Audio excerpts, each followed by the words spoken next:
Assalamualaikum warahmatullahi wabarakatuh. Selamat datang di Gerakan Sampolawa Official.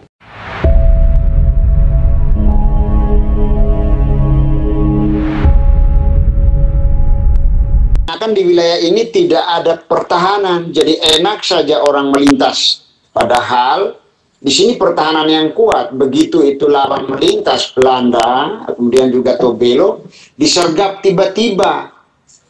Lalu sistem perangnya seakan-akan mereka itu bukan dibunuh oleh manusia. Diberikan sebutan dengan dibunuh oleh imbu, hantu laut. Padahal sebenarnya pelakunya juga manusia. Ya itu. Sehingga oleh keraton itu diberi ini pertahanan yang dirahasiakan. Sisi yang kedua juga supaya selalu musuh beranggapan di wilayah ini bebas lewat. Padahal di sini pertahanan yang kuat. Namun dirahasiakan kan itu sistem, salah satu strategi perang yang dilakukan di negeri kita. Saya perlu jelaskan ya. Ini di Buton ada satu sistem yang memang saya sendiri dulunya tidak mengerti. Kemudian saya katakan bahwa negeri Buton ini luar biasa sistem perangnya. Saya berikan contoh tentang pembagian istilah Kapitalao Sokanayo dan Kapitalao Matanayo. Nah, secara pikiran kita, secara logika, yang disebut Kapitalao Sokanayo itu adalah wilayahnya berada di wilayah arah terbenamnya matahari. Kampung-kampung, negeri-negeri yang ada di wilayah terbenam matahari. Dan Matanayo itu di wilayah terbitnya matahari. Padahal yang kenyataannya, saya sekarang jadi Kapitalao, salah satunya Sokanayo. Wilayah saya itu bukan saja yang ada di wilayah barat atau Sokanayo, tapi kampung itu dicampurkan. Ada beberapa negeri tanggung jawab saya di wilayah timur, dan Kapitalao Matanayo itu ada wilayah yang dia pertanggungjawabkan di sebelah barat. Artinya walaupun Kapitalao ini dibagi dua, Sokanayo dan Matanayo, tidak bisa melepas tanggung jawab bahwa mereka ini adalah satu kesatuan. Konsep dasar keilmuan yang dibangun juga, apapun yang dibangun di negeri ini diberi nama, tidak pernah lupa sistem Poromundasanu Hogainda Kolota. Ini pun di dalam pembagian Kapitalao, Sokanayo dan Matanayo dibuat seperti itu sehingga orang keliru. Lawan itu bisa keliru, dia pikir tidak ada Kapitalao Matanayo, ayo kita serang ke Matanayo. Sebagian juga wilayah Matanayo itu jadi tanggung jawab Kapitalao Sokanayo. Ini sistem perang yang kita bangun di Buton, di kesultanan kita. Itu model yang seperti itu tadi. Cara-cara leluhur kita membangun sistem-sistem perang sehingga mengelirukan pemandangan lawan. Hanya pandangan lawan dia keliru, analisa lawan dia keliru. Kalau ambil istilah kan Sokanayo ya bagian barat, Matanayo ya bagian timur, padahal tidak. Itu tetap ada wilayah di bagian timur jadi tanggung jawab Kapitalao Sokanayo, ada wilayah di bagian barat menjadi tanggung jawab Kapitalao Matanayo. Supaya ini tetap Poromundasanu Hogainda Kolota, artinya tanggung jawab, walaupun dua orang tanggung jawabnya adalah satu kesatuan tanggung jawab. Itu yang dibangun. Salah satu contoh sistem-sistem itu. Nah itu sehingga ada pertahanan yang dirahasiakan, itu sistem. Membangun sistem. Itulah istilah Lantanasi tadi. Perang Lantanasi itu yang di pusat kerajaan itu seperti berkawan dengan musuh.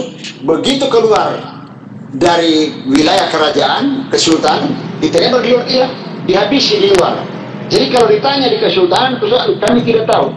Ditanya di bagian sini, dikatakan, oh itu gurita raksasa, oh itu dimakan buaya. Padahal bukan, ada prajurit rahasia. Saya kira sistem pertahanan yang seperti ini menguntungkan wilayah negeri kita. Dan itu sistem pertahanan yang luar biasa. Sistemnya, mekanisme itu. Jadi itulah negeri kita. Kampe Bunti tadi yang dirahasiakan hal seperti itu. Ini karena bicara sejarah perang. Kalau bicara keilmuan lain lagi.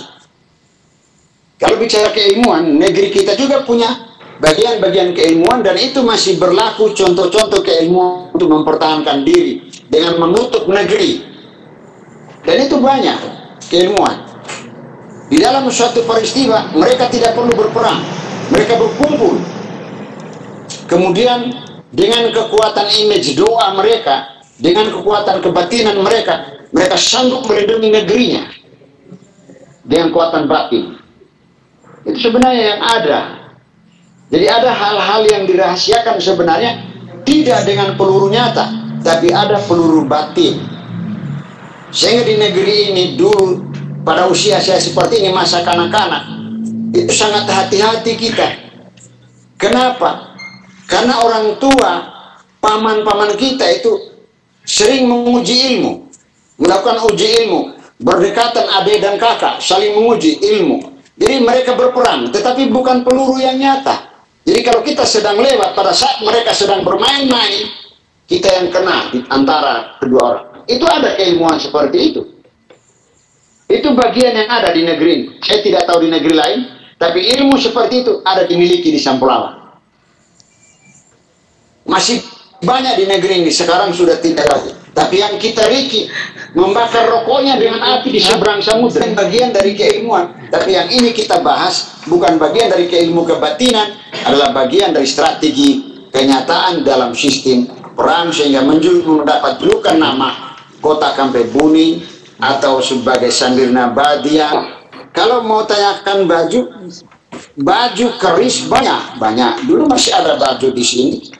Saya tidak tahu saat ini berada di tangannya siapa, tapi kita pernah melihat baju bertuliskan huruf Arab.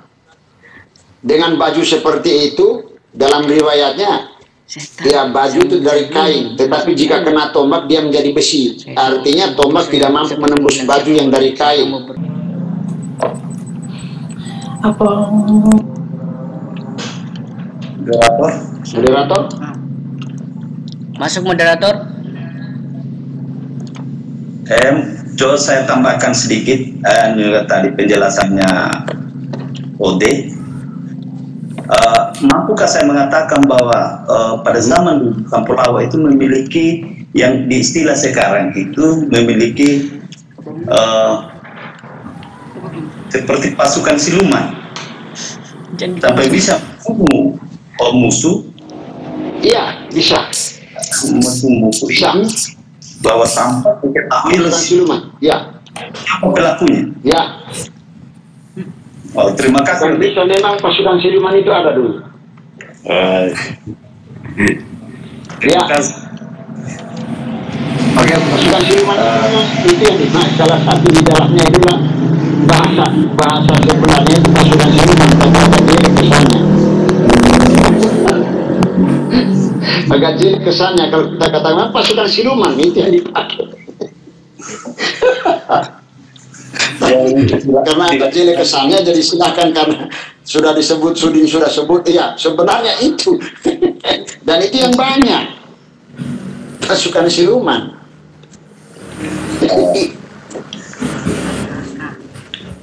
Ya, oke. Terima kasih Oden pemaparannya. Mungkin langsung kepada pertanyaan selanjutnya lagi. Ya. Mungkin saudara penanya mungkin yang mau bertanya persilakan. Mungkin masih ada pertanyaan, persilakan. Iya, saya mau bertanya. Yes. Apa boleh saya bertanya? Silakan. Iya, terima kasih. Assalamualaikum warahmatullahi wabarakatuh. Waalaikumsalam.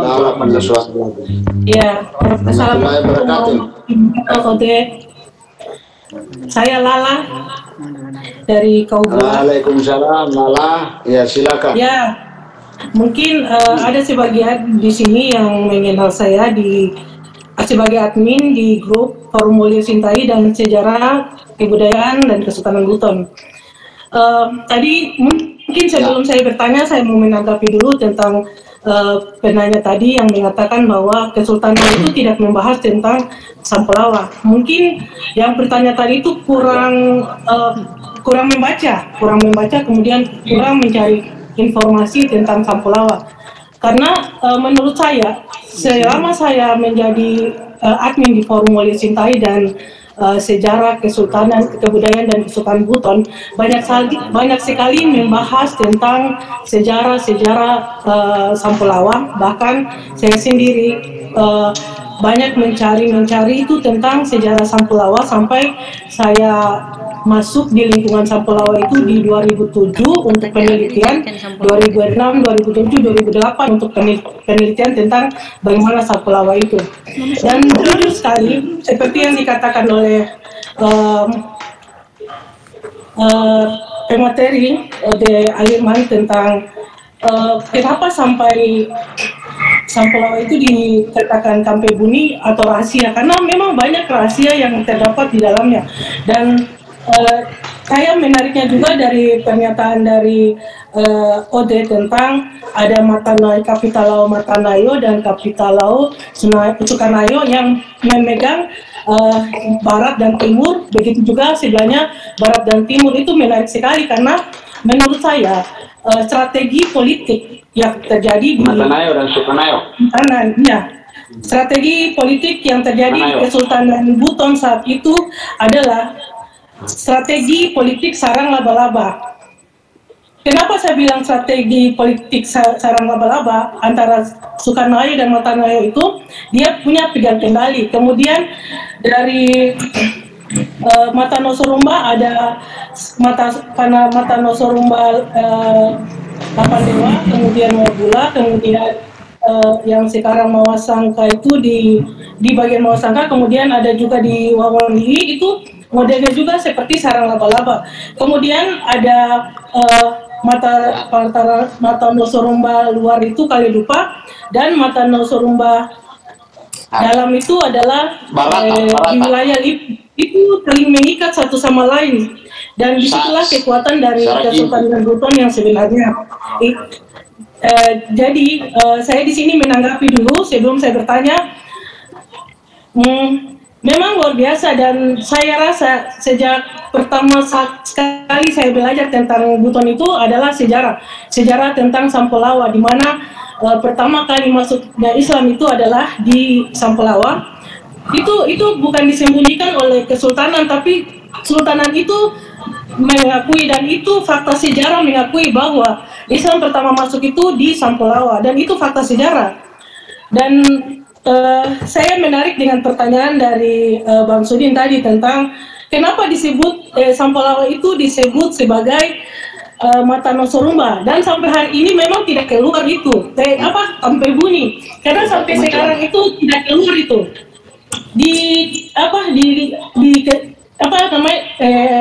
dokumen-dokumen sejarah yang ada di Kesultanan itu memang tidak banyak membahas tentang Sampulawa, tapi untuk kehebatan Sampulawa itu diakui oleh Kesultanan. Contohnya, untuk memilih Kesultanan Buton tanpa persetujuan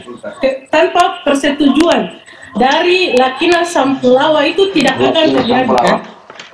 Itu fakta sejarah. Itu pada saat pemilihan sultan. Itu fakta sejarah, salah satu fakta sejarah. Kemudian kehebatan pasukan-pasukan dari Sampulawa itu seperti Sompona-Buso, kemudian Bawa Karabu, itu diceritakan di dalam dokumen Kesultanan Buton. Itu memang sangat luar biasa itu. Bukan hanya perang dengan senjata, tapi dengan perang kebatinan yang betul-betul tidak dimiliki oleh orang lain, sampai kuat itu melawan gempuran dari Ternate dan Goa. Itu sampai dibantu pun dengan Belanda juga, Buton masih kuat. Dan yang jadi pertanyaan saya, Ode, karena kekuatan itu yang saya mau minta adalah bagaimana sampai strategi politik ini bisa dijadikan Kampe Buni. Strategi politik ini yang saya ingin tanyakan, karena lahirnya strategi politik ini berasal dari Sampulawa. Lahirnya strategi politik dari sarang laba-laba. Bagaimana itu sampai bisa dijadikan strategi politik itu, sampai diistilahkan dengan Kampe Buni? Ya, boleh. Oke, Ode, ya, pertanyaan jelas, Ode? Ya. Oke, Saya langsung jawab saja. Ya langsung saja. Ya bagus. Lala tanya, itu pertanyaannya berujung bahwa belajar strategi perang sarang laba-laba. Itu laba-laba termasuk binatang yang dimuat di Quran. Secara logika, sarang laba-laba itu rapuh sekali. Tetapi dia terpasang dengan sistem jaring. Jadi sistem perang sarang laba-laba itu memang dilakukan di dua teluk ini dulu. Dia bukan mengejar musuh, tapi dia memasang perangkap, membiarkan musuh masuk ke dalam. Jadi musuh itu menabrakkan dirinya sendiri masuk ke dalam. Salah satu contoh tadi, ketika serangan Tobelo masuk di wilayah ini, itu sudah dijanji jangan ada yang bergerak dulu, biarkan Tobelo masuk ke dalam. Itu sistem sarang laba-laba tadi. Setelah itu pasukan Tobelo setelah masuk di wilayah Teluk Sampolawa, baru komando itu dihadirkan dari sepanjang pesisir. Tiba-tiba keluar kapal perahu-perahu koli-koli yang besar, bangka-bangka kecil itu, sope atau perahu-perahu, itu penuh senjata. Dia mau mundur, dia sudah terkepung di dalam, dia mau maju juga, di depannya ada lawan. Sehingga mereka binasa di tempatnya. Sampai tadi itu ada salah satu perempuan yang dari Tobelo itu nama Wagie itu. Nah, itu sistem sarang laba-laba memang diberlakukan politik perang atau strategi perang. Membiarkan musuh masuk ke dalam. Nanti di dalam baru sergap. Itulah sistem sarang laba-laba, membiarkan nyamuk. Kelihatan dia rapuh, nyamuk sendiri yang masuk. Dia biarkan begitu menyentuh. Sudah. Tiba-tiba sarang itu mengkerucut dan mengepung nyamuk itu. Itu sistem sarang laba-laba. Dan perang itu memang di sini sistem yang dibangun. Dan itu sebenarnya kalau bicara keilmuan, ilmu itu bukan saja dalam perang strategi seperti itu. Masih ada keilmuan yang konsep batin dengan sistem itu, membiarkan orang masuk setelah ia berada di dalam terkepung dengan dirinya sendiri. Sehingga orang itu terkesan mati bukan diserang orang, tapi mati seperti minum racun sendiri. Itu konsep keilmuan. Di luar belum tentu mengalahkan kulen susu, belum tentu mengalahkan Kaledupa, karena ada 4. Sistemnya seperti jaring tadi.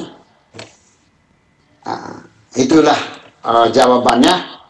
Mungkin masih ada lagi yang lain, silakan. Masuk, moderator. Itu jawabannya, Lala. Ya, terima kasih Ode. Ya. Untuk pertanyaan selanjutnya. Ya. Sudah penanya. Oke, terima kasih atas kesempatannya moderator. Percakapan malam ini sangat kaya sampai menyentuh hal-hal yang berbau kebatinan juga. Tapi kegiatan ini memang sejatinya untuk mencari atau berupaya Beda buku. Ya, beda buku. Jadi dari banyaknya percakapan-percakapan tadi saya kadang bingung dan kemudian menjadi pertanyaan juga. Misalnya, Sungkwabuso ini Laode Sungkwabuso atau La Sungkwabuso? Ini tadi ada yang bilang Sungkwabuso dan di buku ini tertulis La Sungkwabuso, bukan Laode Sungkwabuso. Nah, ini kemudian juga menjadi pertanyaan di benak kita masing-masing, karena Oputaiko pun sebagai Lakarambau. Ya, Lakarambau dia bukan Oputaiko Sultan Himayatuddin bukan Laode Karambau, tapi dia Lakarambau. Ya. Nah, jadi ini bagaimana? Jadi kemudian yang kayak di Katilombu itu tertulis Laode Sungkwabuso di dalam kuburannya. Nah, jadi hal-hal yang semacam ini kira-kira bagaimana nih? Kemudian itu pertama. Yang kedua, jujur saja bersemayam dalam mungkin ini sejatinya hati-hati juga diucapkan oleh generasi, tetapi banyak yang saya sudah dengar diam-diam bercakap tentang hal ini. Bahkan di grup-grup Wolio Sintai juga bercakap tentang hal ini. Misalnya status di dalam buku ini tertulis bahwa Wawangkarawu ini adalah statusnya adalah kakeknya adalah Sungkwabuso, tetapi ada orang punya referensi lain bahwa Sungkwabuso itu adalah paman dari Wawangkarawu. Hal ini juga yang kemudian sesuai tujuan daripada buku ini untuk membedah, dan kemudian mungkin ada langkah selanjutnya yang kemudian kita bandingkan, kita mendekati mana sih yang paling mendekati kebenaran, yang kemudian kalau koja-koja semacam ini kan sebenarnya sudah marak juga dipercakapkan, tetapi upaya kita sekali lagi mungkin untuk kemudian membuat manuskrip itu dan kemudian untuk memberikan suatu pegangan kepada generasi ke depannya, itu seperti itu. Seperti itu, karena kemarin juga cerita saya sudah ke di Dinas Kebudayaan. Dinas Kebudayaan juga mengatakan juga seperti itu, bahwa kami butuh manuskrip untuk itu. Cuma kemarin yang dianggarkan hanya untuk sejarah keislaman, asal usul asbabun nuzulnya masuknya Islam di Burangrasi sana, itu yang kemudian dianggarkan saja. Mungkin itu dulu, dan sebenarnya banyak sih, tapi mungkin ada juga tentang Wawo Ombo, jadi banyak hal mungkin, tapi itu dulu mungkin saya kembalikan kepada moderator. Ya, terima kasih kepada saudara penanya, saudara Arif, untuk pertanyaannya yang sangat luar biasa. Ya, pertanyaan yang mungkin mengkelas tentang status dari Sumpah Buso sendiri, artinya nama dari Sumpah Buso itu. Dan mungkin kepada pemateri langsung menjawab dari pertanyaan tersebut. Saya persilakan.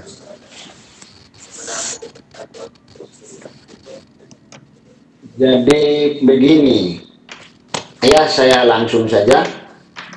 Kalau berdasarkan jajaran tahun dan silsilah yang ada, itu penulisan ode dari nama Sultan itu nanti ke 32 gitu. Sebelumnya itu tidak ada yang pakai ode lah semuanya, walaupun mereka itu dari Kamborumboru Talu Palena yang juga disebut kaum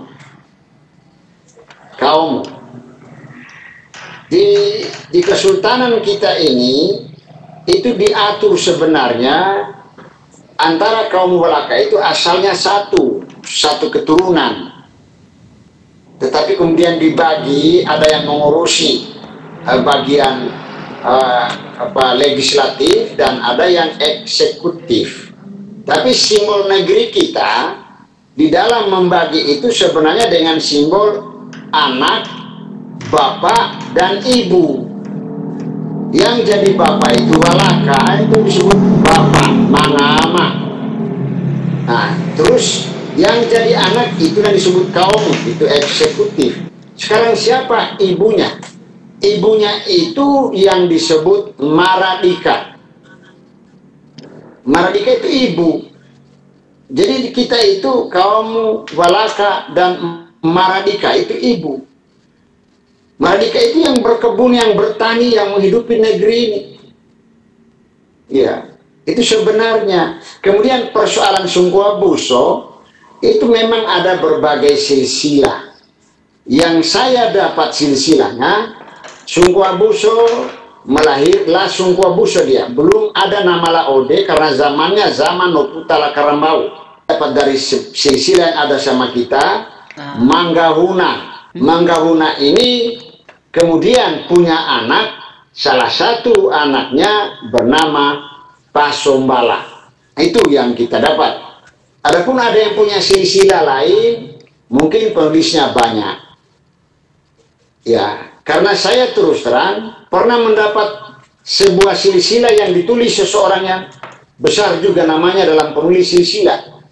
Tetapi sudah sejak awal, dari awal sudah menulis Laode Elangi. Semua sultan sudah pakai Laode, dia punya silsilah. Ini kan kalau kita lihat satu-satunya orang yang bernama Ode pertama sekali itu Ode Wau. Di dalam sejarah itu boleh dicari, yang pertama sekali dapat nama pakai Ode adalah seorang perempuan namanya Ode Wau. Atas jasanya membantu dalam pembentukan benteng keraton Wolio itu, maka dia diberi tanah Katampai, dan satu-satunya perempuan yang bernama Waodewau di saat itu Sultan masih pakai la, belum pakai ode. Ini sebenarnya sampai hari ini ya, kita kalau berdasarkan tulisan Sultan nanti masuk pertamanya sudah di kelas-kelas Sultan yang ke-32 itu. Ini jadi kalau diratakan semua berarti nanti zaman itu 1800-an baru mulai nama-nama ode. Sebaliknya kalau membuka silsilah Burnai Darussalam itu pada buku pertama, kedua dan Salasilah Arussalam itu ode di sana paling banyak. Gelar-gelar nama itu pakai ode. Itu jadi ada hal yang memang sampai hari ini itu belum ada kejelasannya yang pasti. Jadi mengenai ode tadi, ada ode Sungkowabuso atau La Sungkowabuso, itu penulisnya juga kalau berdasarkan zaman memang belum ada ode pada saat itu. Kemudian mengenai silsilah tadi itu, ya sudah yang saya tahu itu anak-anaknya, jadi pas itu cucunya Sungkowabuso. Karena memang ada juga yang menulis pamannya. Cuma kalau di silsilah yang ada di Katilombo ini sebenarnya Mambulu Uwebonto itu jelas dia cucunya. Sama, ada juga saya temukan silsilah Pasombala itu punya 3 istri. Padahal yang kita dapat sejarah di sini dalam catatan yang ada sama saya cuma punya 2 istri dengan 8 orang anak. 7 anak dari Waodengentu, 1 anak dari Wasampe, dari wilayah Lapandewa Burangas itu. Tapi ada juga orang silsilah menikah di Wawangi, tapi tahunnya beda. Di pernikahan Wawangi itu bukan tahun kehidupan Pasombala, kecuali tahun kehidupan ayahnya Pasombala. Ini silsilah yang saya dapat. Tapi kita juga harus saling menghormati, tidak boleh ego, saya yang benar, mereka salah. Silakan kita melihat untuk menetapkan itu. Mari kita kembali pada lebih. Jadi itu agak lucu ya. Itu penjelasannya. Mungkin masih ada yang lain lagi. Ya, bagaimana saudara penanya tadi? Ya, cukup jelas. Hanya memang kalau mungkin ada Ya, penanya yang ingin bertanya mungkin ini. Jadi mungkin saya berikan. Sebenarnya banyak sekali pertanyaan. Tapi mungkin untuk menghargai forum ini mungkin ada yang bertanya lagi. Silakan. Ya. Oke, mungkin saya silakan kepada forum untuk bertanya kembali. Mungkin teman-teman belum sempat bertanya untuk mengemukakan pertanyaannya. Silakan. Mungkin bisa masuk moderator. Oke, kepada Laudi Zulman, persilakan. Ya, terima kasih atas kesempatannya. Mungkin di sini saya dari tadi melihat beberapa pengamatan dari berjalan forum kita di sini. Saya sangat senang dengan adanya kegiatan-kegiatan yang melahirkan bahwa generasi Sampulawa itu dia mulai tanggap akan sejarah jati diri pada kesan kita ini. Sampulawa itu memang dikenal di zaman dulu kala. Tapi apa boleh buat, generasi sekarang ini sudah tidak bisa mengetahui bagaimana dan apa otentiknya bahwa kita itu memang memiliki peradaban-peradaban yang memang sekian besar dan sangat kaya pada zaman itu. Dan alhamdulillahnya kita masih memiliki tokoh yang hingga saat malam hari ini yang menjadi contoh teladannya kita sebagai generasi muda sekarang. Ya, mungkin untuk Pak Ode, saya sangat ingin sekali secara untuk teman-teman yang sudah dipelopori dari teman-teman GSM Sampulawa yang memang generasi yang pada kesempatan hari ini, bagaimanalah kita untuk mengupas ini menjadi suatu karya ilmiah, karena memang betul sudah banyak ego-ego kita, khususnya di Buton saja itu yang memiliki banyak versi-versi, di mana banyak peneliti-peneliti itu yang mengatakan bahwa kita itu memiliki namanya kerajaan, sultanan, tapi yang sampai saat hari ini kita itu tidak masuk dalam sejarah masuknya Islam di buku nasional atau pelajaran SNI.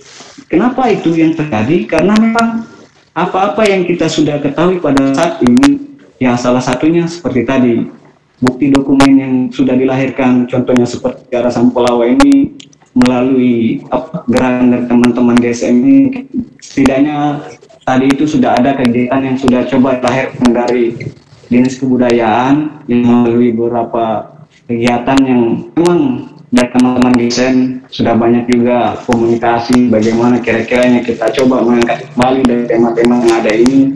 Mungkin di sini kita saling mendukung, di mana ilmu itu dari generasi Sampolawa ini bisa memberikan menyumbangsi atau bagaimana kita mengangkat sejarah dari Sampolawa ini. Mungkin seperti kayak Pak Ode yang memiliki banyak sekali dokumen itu, dan sekian banyak itu dia butuh generasi bagaimana bisa memberikan bentuk dari beberapa dokumen-dokumen itu, dari kegiatan-kegiatan yang sudah dipelopori oleh teman-teman GSM sini. Mungkin dari saya yang sudah melihat perjalanan film kita ini sangat luar biasa, mungkin penindaklanjutannya dari teman-teman mungkin kita bisa langsung action dalam hasil, ya seperti disampaikan oleh Pak tadi, dokumentasi. Tapi kalau kita tidak teruskan langsung kepada yang atau dalam ini, kita coba ajukan melalui pemerintah atau kita mengajukan pengusulan melalui data arsip untuk memastikan bahwa di itu khususnya Sampolawa itu kita memiliki peradaban yang memang sangat luar biasa. Tapi bagaimana kita bisa membuktikan itu?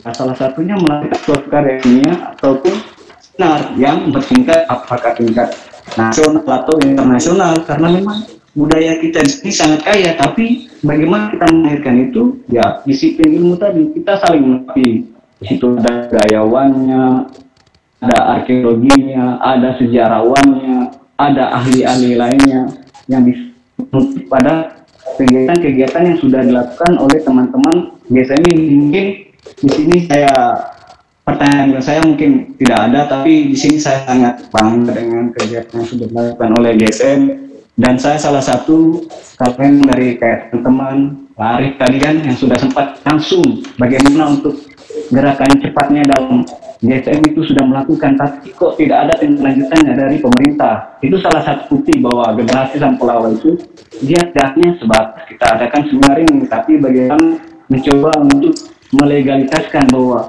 bukti daripada dokumen sejarah yang ada sudah itu kita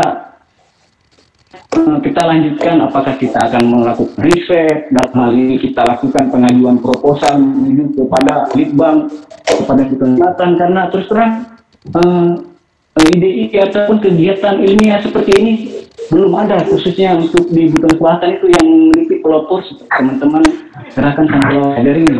Mungkin kita bisa jadi contoh dan kita bisa mengangkat, kita bisa mengetahui khusus Sampolawa saja. Kita bisa memberi bahwa di Kabupaten Buton Selatan itu Sampolawa itu bisa memiliki bukti-bukti otentik dan tidak dengan mengadakan seminar seperti ini melalui webinar, tapi yang lebih resmi lagi seperti itu. Mungkin saya kembalikan ke para moderator. Saya sangat terima kasih sekali dengan teman-teman yang telah menyampaikan ini dengan hati, dan Pak Ode.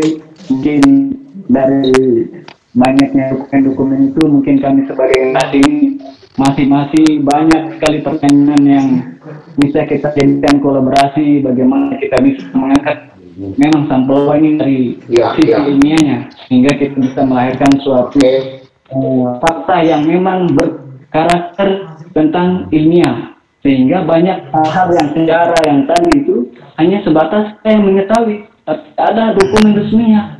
Kan kita dapatkan dokumen apakah itu hasil seminar yang menceritakan tentang sejarah Buton atau khususnya Kecamatan Sampolawa, seperti itu. Karena saya coba melihat dari ide-ide kreativitas yang telah terjadi saat ini, ada forum yang kita bisa kenal dengan channel YouTube koja-koja atau aba, itu salah satu tentang juga bagaimana kita di Pulau ini lebih aktif dengan kegiatan kreativitas dengan ya kita melegalitaskan melalui apakah kita akan adakan riset melalui lembaga resmi sehingga kita memiliki bukti otentik yang diakui secara lembaga dan keilmian, mungkin seperti itu. Terima kasih.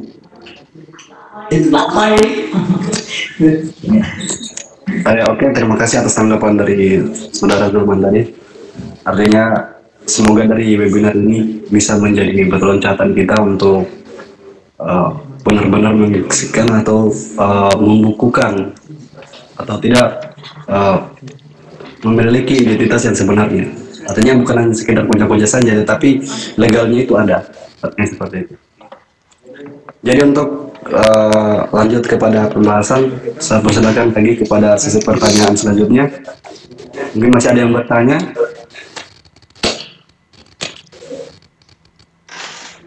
Mungkin pada forum webinar. Mungkin. Iya. Ya bisa moderator, saudara moderator. Oke, saya persilakan kepada saudara pertanyaan. Ya, terima kasih. Assalamualaikum warahmatullahi wabarakatuh. Waalaikumsalam. Ya, menarik. Waalaikumsalam. Ya, menarik dari pembahasan di awal tadi sudah terlalu banyak informasi yang menjadi pertanyaan selanjutnya untuk saya. Jadi setelah saya menyimak buku yang ditulis oleh Ayah Para atau Idrus Akbar, di situ hanya masa Sultan 19 yaitu Lakramau, yang kebetulan pada masa 2023 pada masa jabatan 2023 Lakramau tahun 20 atau 19 masa jabatan untuk Kapitalau Laudi Sungkobuso, kemudian Sultan Muhammad Idrus Sultan 24 masa jabatan Lakina Sampulawa Wangkara kebetulan. Jadi di situ ada istilah tadi Kota Kabebuni, Bupati Mancuana. Jadi pertanyaan dasar, apakah Kota Kabebuni hanya masa itu saja atau masa di atas? Misalkan dari Raja pertama Wakaka atau Sultan pertama Muhum itu Sampulawa sudah eksis, atau sejarahnya masih buram? Karena ditampilkan nanti Sultan ke-19 maupun Sultan ke ya. Selanjutnya ada tadi istilah Kota Kabebuni atau ilmu segala macam. Apakah kira-kira OD hari ini masih berlaku? Ilmu jabatan sebagai Bupati Mancuana maupun dari sisi keilmuan gitu masih ada kira-kira sebagai Bupati Mancuana maupun Kota Kabebuni ini masih kira-kira masih diunggulkan tidak? Ketika Buton ini di dalam kekacauan, Sampulawa masih diunggulkan tidak? Untuk menetralkan jika terjadi kekacauan gitu suatu saat nanti misalkan. Ini keren. Terus selanjutnya tadi Kapitalau Sukaneo dan Matanayo, kemudian ada istilah lain yaitu sebagai Bupati Mancuana Kapitalau Kabebuni, yaitu Lakinalia dan Lakina Sampulawa, masing-masing sebagai pendamping rahasia dari Kapitalau. Alhamdulillah sekarang posisinya ada dua, yaitu yang dipegang oleh Kapitalau Kabebuni kan kalau saya tidak salah Lakina Sampulawa sendiri. Kemudian Bapak Laude Palirman sekarang jabatannya sebagai Kapitalau Sukaneo. Artinya kedua jabatan ini ternyata dipegang oleh orang-orang Sampulawa gitu. Jadi saya sendiri berpikir bahwa apakah ini sebuah tanda zaman? Assalamualaikum warahmatullahi wabarakatuh. Terima kasih. Silakan. Ya, makasih Nazrin tadi. Pertama itu persoalan Kabebuni nanti zaman Nuputaiko yang kita ketahui seperti itu. Tentang riwayat di atasnya kita tidak mengetahui lebih jauh, tetapi ada satu hal yang perlu diingat bahwa nama negeri ini juga dalam pembagian kadie sudah masuk dalam satu kadie. Itu jawabannya. Jadi untuk mencari sejak mana dia punya nama, dia sudah ada nama sebagai satu kali. Persoalan kepahlawanannya itu kemudian muncul di zaman Opu Taiko, sama juga dengan Opu Taiko, sebelumnya tidak ada nama. Nanti kemudian ia menjadi Opu Taiko, terjadi perang gerilya, bermarkas di Siontapina, beliau muncul punya nama. Mungkin karena pada zaman sebelumnya kita tidak mencatat sejarah, bahkan seperti saya katakan sampai hari ini di seluruh wilayah Lakina-Lakina itu tidak pernah mereka mampu menuliskan siapa Lakina pertama sampai Lakina terakhir, kecuali yang sudah diangkat sekarang ini. Itu hanya sepotong-sepotong seluruhnya. Jadi sama dengan kasus itu. Nah, yang kedua tadi, apakah ilmu-ilmu yang dulu itu ada kuat, apakah sekarang masih ada? Bisa saja masih ada, tetapi konsep pengamalannya beda. Orang tua kita dulu punya tata tertib dalam keilmuan. Kalau mereka berpapasan dengan perempuan, kalau punya ilmu-ilmu, jika ditegur wanita, mereka tidak menoleh untuk melihat wajah wanita, tapi menjawabnya sambil tertunduk, sehingga ilmunya dia tetap utuh dengan keyakinan yang tidak berubah, yang tidak terpengaruh oleh hal di luar dirinya. Hari ini seperti sering kita dengar pada Ustaz Dasat Latif, beliau mengatakan, tolong ibu-ibu sayangi kami. Sebab apa? Itu kalau ada perempuan yang kemudian tertiup angin pakaiannya, Pak Ustaz mengatakan dilihat dosa, tidak dilihat barang bagus. Ini besar pengaruhnya dalam suatu keilmuan kalau kebetinan. Nah, bisa saja ada sekarang, cuma tingkat apa masih bisa jadi kun fayakunnya atau tidak, itu sudah sebuah pertanyaan. Lantas yang ketiga tadi, pertanyaannya apa itu, saya lupa ya. Pertanyaan ketiga, posisi Sampulawa sekarang kan seperti OD Kapitalao. ya. Kemudian sementara Sebenarnya posisi Sampulawa sampai hari ini Lakina Sampulawa, iya. posisi Lakina Sampulawa kan Kapitalao KB Buni juga, Pak. Iya. Jadi di keraton juga itu, iya. Di keraton itu memilih orang tidak sembarangan melalui hasil pengamatan untuk didudukan sebagai apa. Selain dilihat dari kapabel orangnya, juga dari silsilahnya, dan juga sejarah latar belakang dari garis-garis negerinya. Itu dilihat semua, dipelajari. Seperti yang ada saat ini di Kesultanan, itu Pak Zakir itu tetap dia sebagai Bupati Mancuana karena Lakina Sampulawa, dan posisi duduknya agak dekat ke Sultan mereka. Sampai hari ini haknya juga tidak pernah dicabut dalam musyawarah-musyawarah, masih bisa memberikan pengarahan, penyampaian khusus tertentu. Kemudian saya dulu dari Lakina Lapandewa, karena memang Lakina Lapandewa juga itu dari Sampulawa dulu pernah menjadi Lakina Lapandewa. Nah, di Burangasi itu Lakina Burangasi itu dari Sampulawa, sehingga di Burangasi kalau Batata selalu mengatakan matene Cikolombuno, matene Bonto, matene Mambulu, ini selalu dia sebutkan. Nah, saya kemudian di Kapitalao itu juga melalui pemilihan, melalui penilaian para Bonto yang berhak menentukan siapa yang bisa didudukan pada jabatan itu dengan tanggung jawab yang berisiko.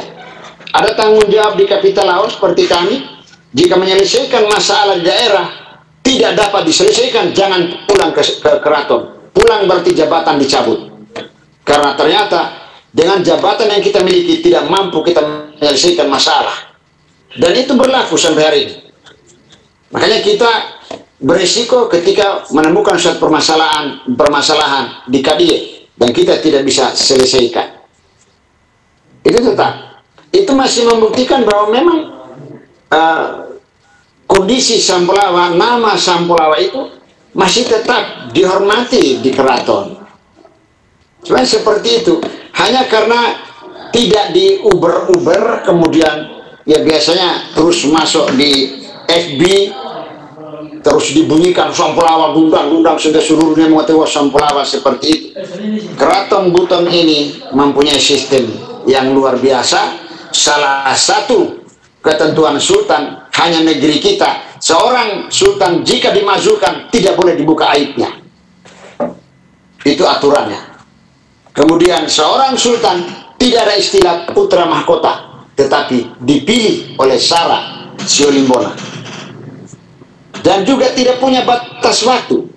Apabila ia telah melakukan kesalahan-kesalahan, diantaranya dia sudah melakukan saparagau, lempagi, puluh musala, minggu musala, pebula, itu sudah cukup unsur untuk dimajukan tanpa membuka aibnya di umum bahwa sultan kita dimajukan karena ini, karena itu tidak boleh, memperlukan sultan. Nah, itu bagian dari aturan-aturan adat. Jadi sebenarnya Sampulawa ini masih punya nilai di sana, masih punya nama. Ya, moderator silakan, mungkin sudah agak jauh malam ini. Siap Ode, siap. Siap. Ya. Oke, terima kasih banyak Ode untuk jawabannya. Ya. Mungkin bagaimana Ode, kita masih lanjut sesi pertanyaan mungkin atau bagaimana? Ya, sudah jam 10, nanti kita sambung lagi barangkali ya. Oh ya, siap Ode. Ya. Ya, jadi kita sambung lagi. Untuk teman-teman webinar, mungkin satu lagi mungkin masih ada mungkin tanggapan dari orang tua atau mungkin teman-teman. Ya, silakan. Persilakan. Sebelum kita lanjut kepada sesi dokumentasi, mungkin masih ada yang memberikan tanggapan atau sepatah terkait webinar ini, terkait materi mungkin. Iya, mungkin saya mendengar Maya Papara Putra ini dari Sarek Patiroy, yang kebetulan pencipta buku ini adalah gurunya sendiri, dan memang minat dari buku ini. Apakah kami bisa memiliki buku Maya Papara Putra ini, dan di mana kami bisa mendapatkan buku itu? Dan saya rasa untuk Maya Papara Putra ini kalau bisa ada kelanjutannya, karena sampai sekarang itu belum tuntas begitu. Dari pembahasan tadi itu belum tuntas karena waktu yang sudah yang mendatang itu kalau bisa pertemuan tatap muka saja. Oh iya, nanti iya. Selanjutnya baru kita agendakan lagi. Bukunya kalau bisa dibagikan. Ya, oke. Assalamualaikum warahmatullahi wabarakatuh. Waalaikumsalam. Pertama saya ucapkan terima kasih pada Bapak orang tua kami, Bapak Ode Adirman yang telah berkenan paparan tentang pemberian buku ini. Kemudian rekan-rekan dari Sampulawa Mengajar serta seluruh peserta webinar. Mungkin saya hanya sedikit menambahkan, karena kebetulan yang ramai yang kita bahas ini adalah tentang Sungkwa Buso atau kapital laut Walanda. Dari saya mungkin hanya saran bahwa kalau kita ingin menggali dan mengetahui secara pasti tentang eksistensi Sungkwa Buso, mungkin kita harus melihat silsilah atas dia, kemudian silsilah berikutnya, sehingga kita bisa pahami betul bagaimana Sungkwa Buso sebenarnya dari mana dan milik siapa. Itu yang berikutnya, bahwa saya berterima kasih pada generasi pada hari ini bahwa punya peluang untuk membuka berdiskusi terbuka secara ini, karena memang seperti dikatakan Ode tadi bahwa kalau kenapa Sampulawa disebut sebagai daerah Kampe Budi, memang banyak rahasia yang patut dirahasiakan, dan itu juga menyangkut bagaimana keselamatan negeri. Dan kalau hari ini kita sudah terbuka untuk itu, saya kira peluang emas buat kita generasi berikutnya, bahwa untuk membuka Sampulawa sesungguhnya kita tidak perlu membutuhkan atau bermohon pengakuan lagi, karena juga tadi sudah singgung Ode bahwa jauh sebelum, kalau saya memahami jauh sebelum kerajaan Buton di pihak PKK sudah ada negeri-negeri kecil atau kerajaan negara kecil, antara lain Babawangi, Sampelawa dan seterusnya, kemudian kita terbuat dengan dia. Maka yang terpenting sekarang kita generasi sudah memulai bahwa mari kita berdiskusi seperti ini, membuat dokumentasi secara tertulis sehingga akan terbuka. Kenapa cerita kita tidak terbuka sejarah kita? Karena kita tidak ada penulis selama ini. Dan beliau Ode Amini itu adalah salah satu tokoh kita yang membuka menulis, dan mungkin pada saat itu ya, mungkin di depannya Ode juga kami luar biasa bagaimana mendorong beliau untuk menulis. Jadi itu saja mungkin saya untuk sebuah buku. Kemudian untuk pojok-pojok seperti ini saya kira ini sangat bagus untuk membuka referensi kita. Negeri kita cukup besar. Untuk wilayah kita yang sekarang ini merupakan Kecamatan Sampelawa ini, kita terdiri dari beberapa kadi besar yang punya kontribusi besar kepada kerajaan dan kesultanan pada zaman itu. Mungkin itu saja sedikit. Terima kasih. Oke, terima kasih. Terima kasih dari Pak Sarudin, singkat. Dan selanjutnya mungkin ada kata-kata mungkin dari Pak Raden.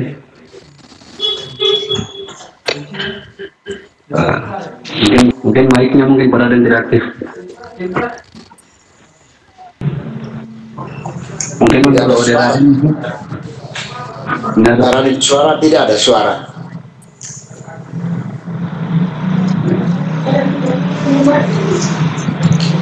Kita terhubung sama Pak Raden tapi tidak ada suara. Mungkin ya, suara tidak ada. Jaringan atau Sudah barangkali? Oh iya. Sudah? Sudah ada suara, iya. ya. Kepada Pak Raden saya persilakan. Kalau begini bisa? Bisa Pak. Kalau begini bisa? Bisa Pak, bisa. Bisa, ada suara? Ada suara? Ya, ada. Ada suara, ada. Ya. Assalamualaikum warahmatullahi wabarakatuh. Waalaikumsalam. Yang saya banggakan itu rekan-rekan atau adik-adik dari gerakan mahasiswa Sampelawa ini. Kemudian yang saya hormati secara pribadi orang kita Bapak Ode Alirman yang alhamdulillah sampai hari ini masih tetap sehat dan menemani kita untuk memberikan pencerahan pada kita kaitannya dengan Sampelawa seperti apa dulu dan Sampelawa ke depan nantinya akan seperti apa. Iya. Saya kembali ke tema yang ada bahwa bedah buku. Nah, itu bedah buku.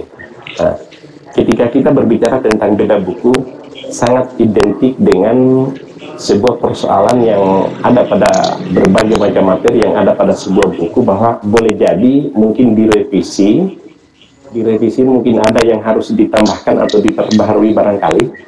Iya. Dan mungkin juga ada yang perlu barangkali dikurangi, katakan seperti itu. Oke, salah. Sudah. Oke.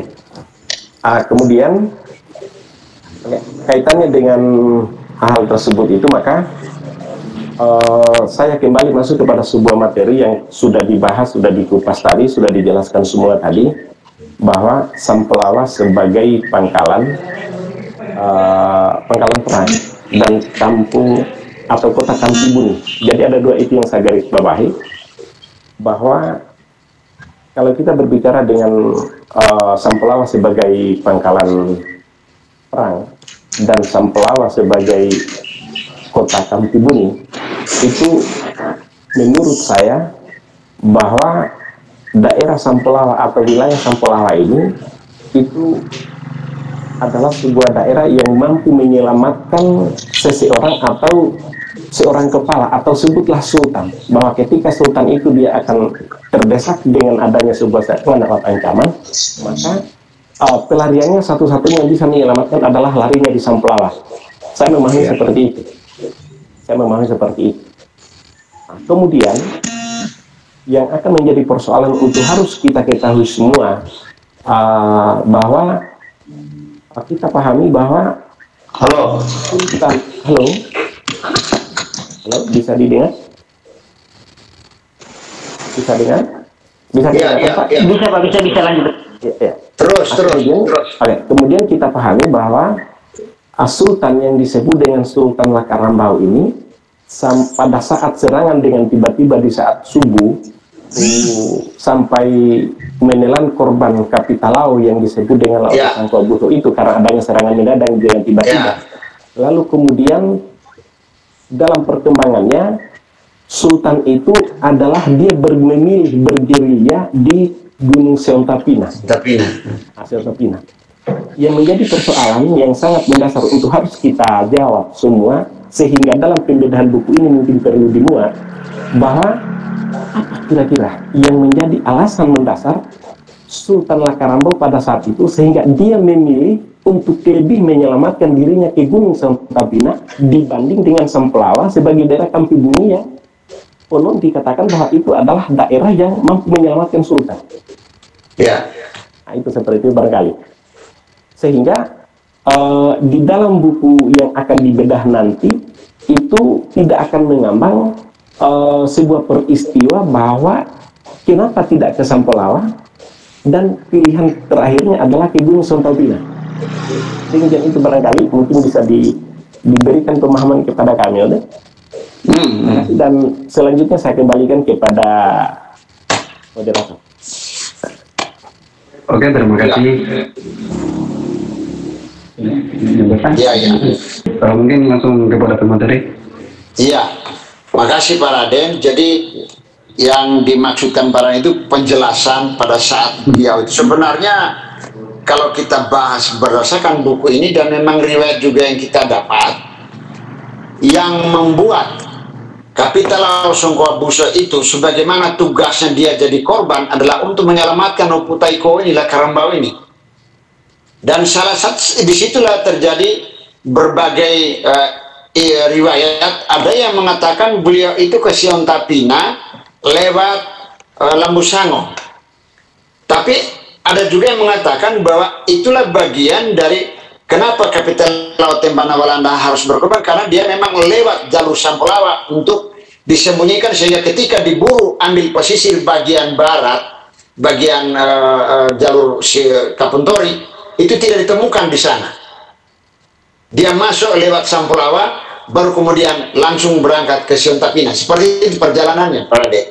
Nah itu, itu kejelasannya. Jadi ketika diburu di bagian Kapuntori tidak ditemukan, tetapi informasi ada yang mengisahkan bahwa ada bayangan yaitu membuat Kalembata, Kancoda dibawa ke arah Kapuntori, tapi orangnya ke Lambusango bukan beliau.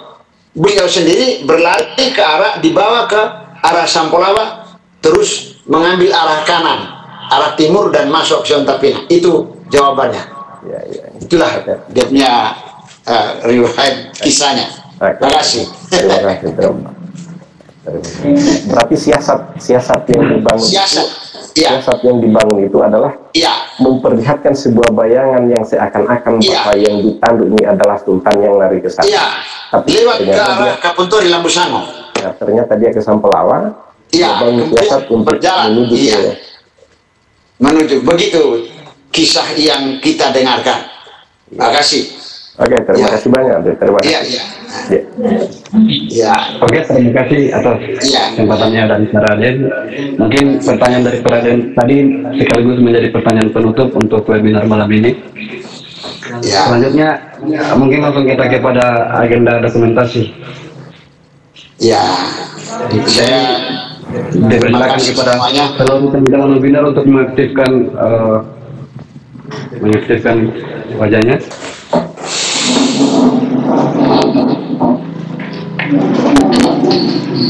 Karena kita dokumentasi dulu. Sekali lagi teman-teman kita dokumentasi. Mungkin sama-sama kita mencari game untuk salam literasi. Salam literasi ya. Oke.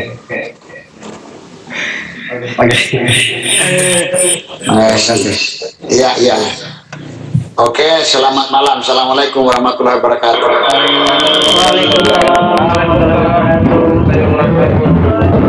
Makasih Ode, makasih.